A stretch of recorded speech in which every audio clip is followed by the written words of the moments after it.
What is the Windrush Scandal? Welcome to the Sankofa Pan-African series.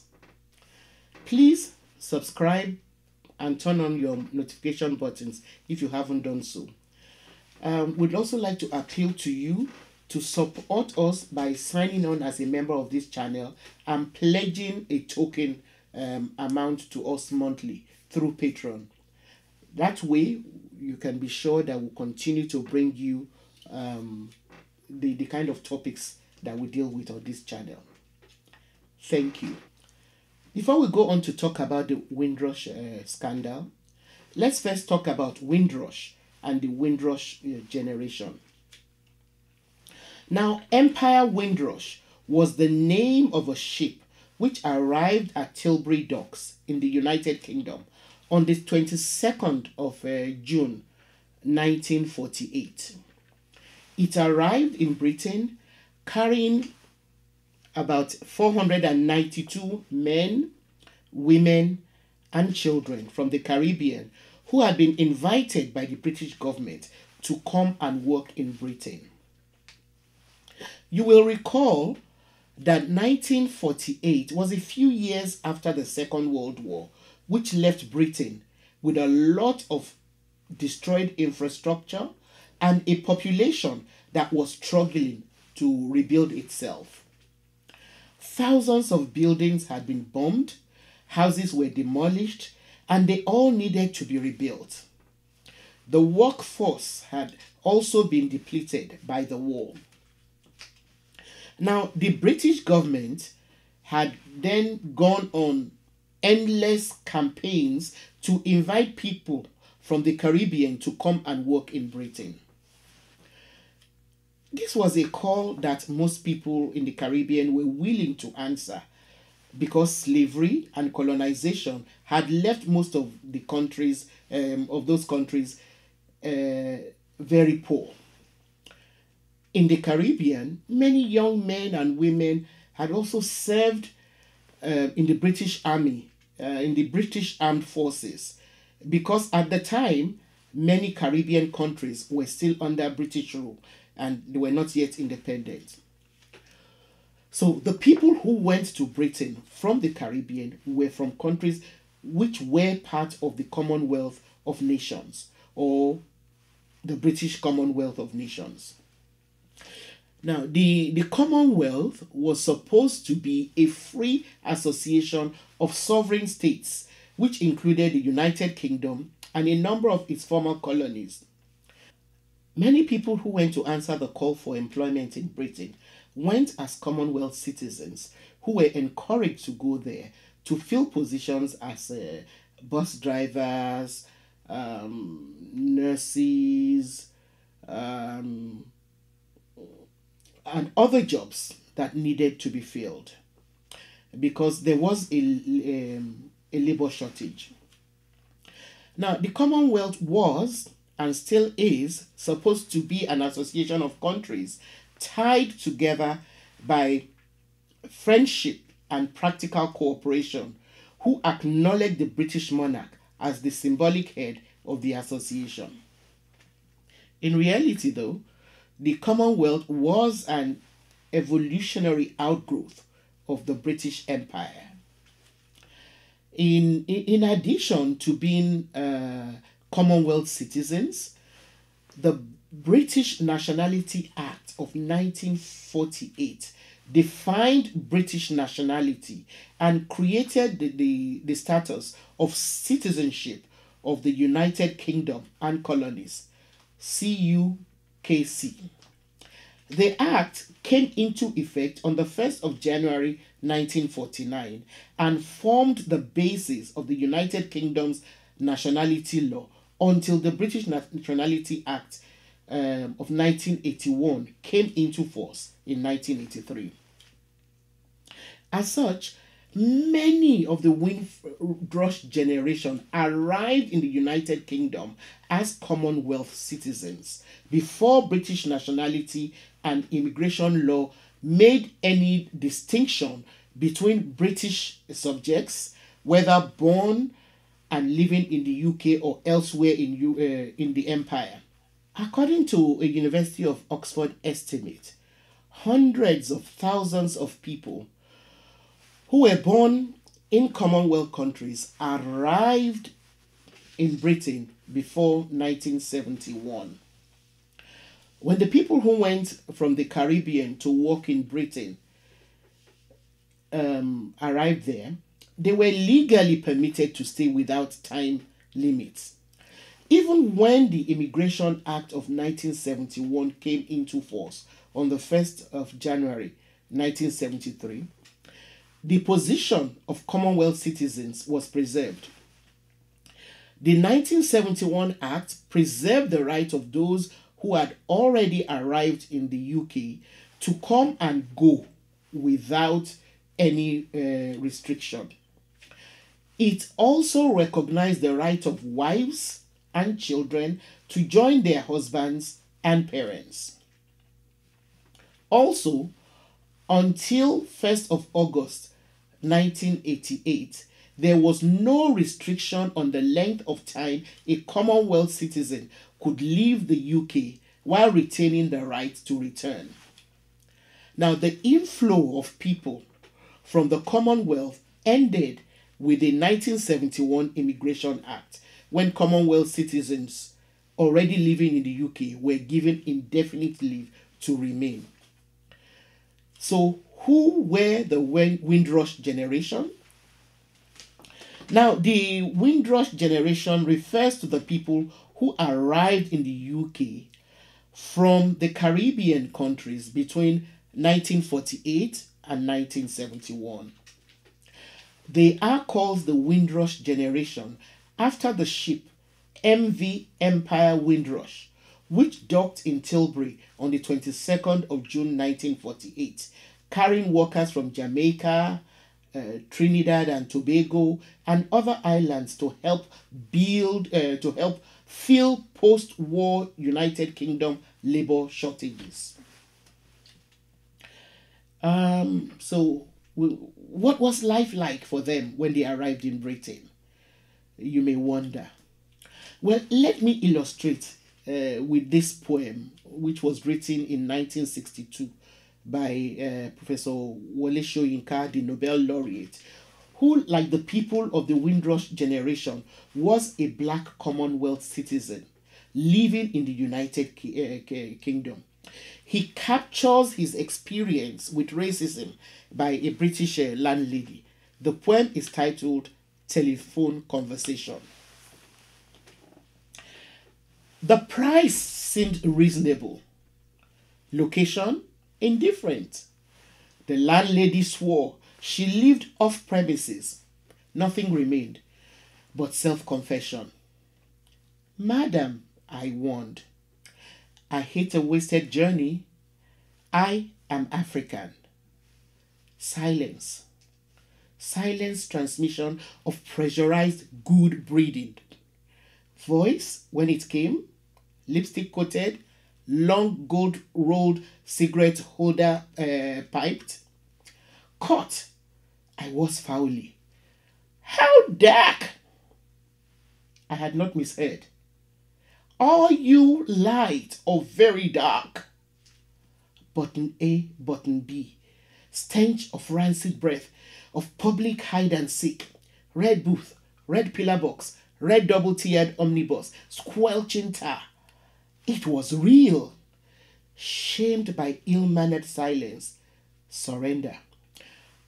Surrender pushed, dumbfounded, to beg simplification. Considerate she was, varying the emphasis. Are you dark or very light? Revelation came. You mean like plain or milk chocolate? Her accent was clinical, crushing in its light impersonality. Rapidly, wavelength adjusted, I chose West African sepia. And as an afterthought, down in my passport. Silence for spectroscopic flight of fancy, till truthfulness clanged her accent, hard on the mouthpiece. What's that? Conceding, Don't know what that is? Like brunette. That's dark, isn't it? Not altogether. Facially, I'm brunette. But madam, you should see the rest of me. Palm of my hand, soles of my feet are a peroxide blonde. Friction caused foolishly, madam, by sitting down has turned my bottom raven black. One moment, madam. Sensing her receiver rearing on the thunderclap about my ears. Madam, I pleaded, wouldn't you rather see for yourself? So, despite being encouraged to immigrate to England by the British government to help solve the labour shortage, the Windrush generation and their children were often victims of racist abuse and negative attitudes. Like the landlady illustrated in the poem that I read, landlords refused to rent houses to them. Sometimes, even when employers were ready to give jobs, racist workers refused to work side by side with black people. Their children were bullied in schools and subjected to racist teachers and an educational system that was structured to ensure that they failed. So, what was the Windrush Scandal? As I said earlier, based on the British Nationality Act of 1948, everyone who was a British subject, whether they were born in the UK or a British colony, had the right to settle in the UK. This meant that the Windrush generation did not need any documents to prove their legal immigration status, and were not given any even after changes in the immigration laws were passed in the early 1970s. Working age adults and many children traveled from the Caribbean to join parents or grandparents in the UK, or traveled with their parents without their own passports. Since these people had a legal right to come to the UK, they neither needed nor were given any documents upon entry to the United Kingdom, even following changes in immigration laws in the early 1970s. Many worked or attended schools in the UK without any official documentary record of their having done so, other than the same records as any UK-born citizen.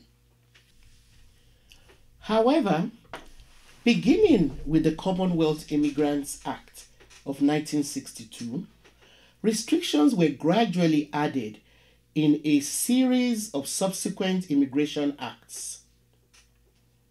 Changes were added to the law that affected the lives and relationships and family networks of people of the Windrush generation. The Windrush Scandal refers to the political scandal surrounding the wrongful detention, denial of legal rights, threat of deportation, and actual deportation of several of the Windrush generation from the UK by the Home Office. Many of those who were affected had been born British subjects and had arrived in the United Kingdom before 1973. In 2012, Theresa May, who at the time was the Home Secretary under the Conservative Party, introduced the hostile environment policy.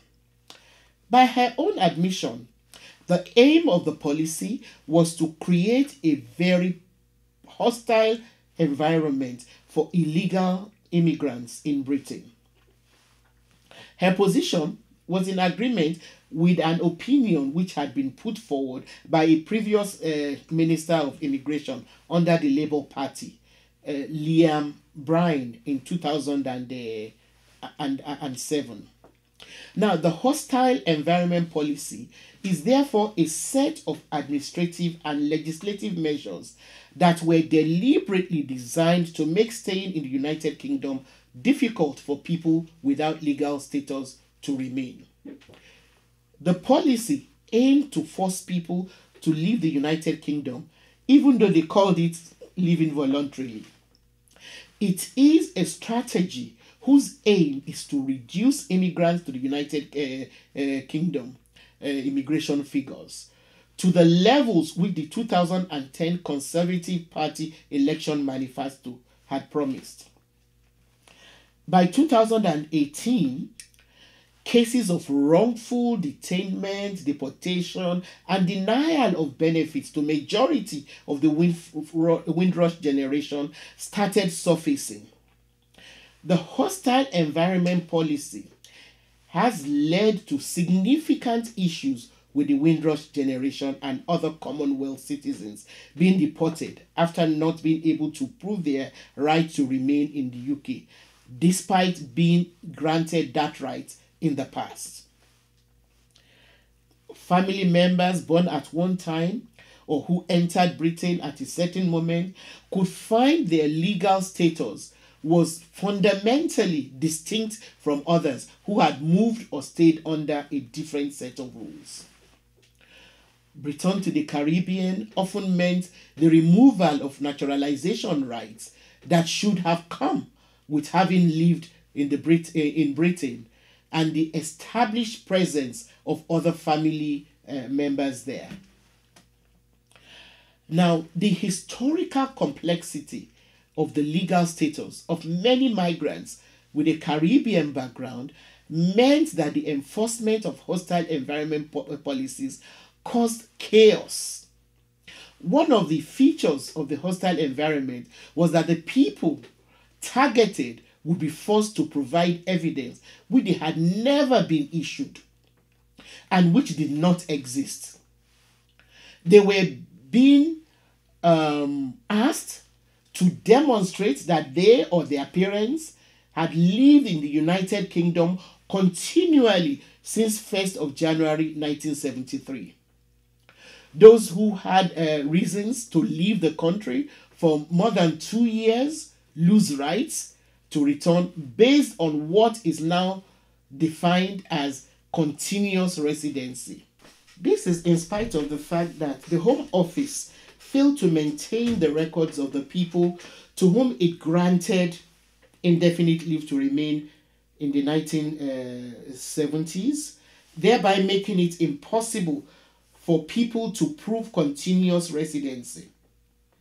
In addition, many lost their jobs or homes. Some had their passports confiscated. Some were denied benefits or medical care to which they were entitled. Some long-term UK residents were refused re-entry to the UK.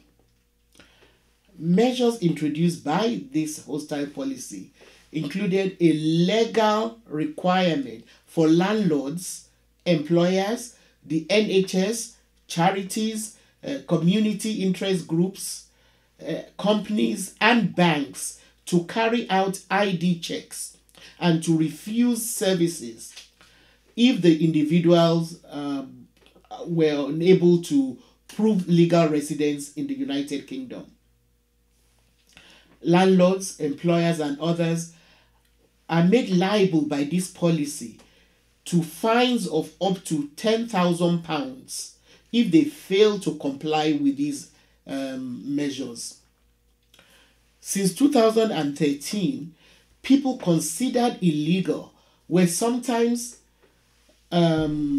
placed in detention centers as preparation for their deportation. Some were deported or refused right to return to the United Kingdom from abroad. The policy also led to a more complicated application process to get leave to remain. In other words, the policy condemned people, but at the same time made it difficult for them to kind of legalize their stay.